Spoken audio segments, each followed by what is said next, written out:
দর্শকবৃন্দু আসসালামু আলাইকুম রহমতুল্লাহি ওয়া বারাকাতুহু।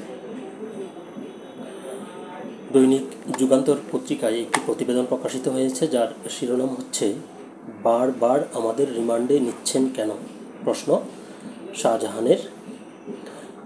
খবরটির বিস্তারিত বলা হয়েছে, রাজধানীর যাত্রাবাড়ির থানার সাজেদুর রহমান ওমর হত্যা মামলায় সাবেক নৌপরিবহন মন্ত্রী শাহজাহান খানের 2 দিনের রিমান্ড মঞ্জুর করেছেন আদালত।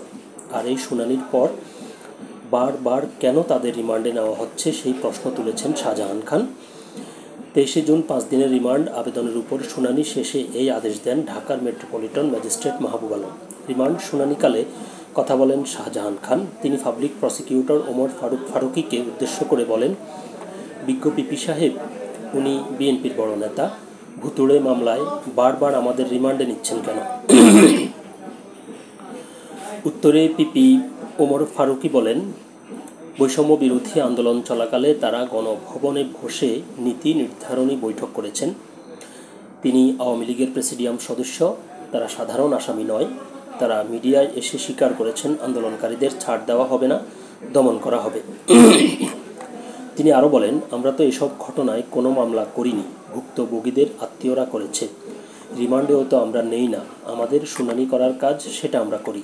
এরপর শুনানি শেষে এই মামলায় শাহজাহান খান, আনিসুল হক ও সালমান এফ রহমানের 2 দিনের রিমান্ড মঞ্জুর করেন আদালত। ওই দিন রিমান্ড মঞ্জুর শেষে আদালতের এজলাস থেকে হাজতখানায় নেওয়ার সময় সাংবাদিকদের দেখে হেসে দেন শাহজাহান খান। এ সময় সাংবাদিকদের লক্ষ্য করে তিনি বলেন, তোমরা কেমন আছো?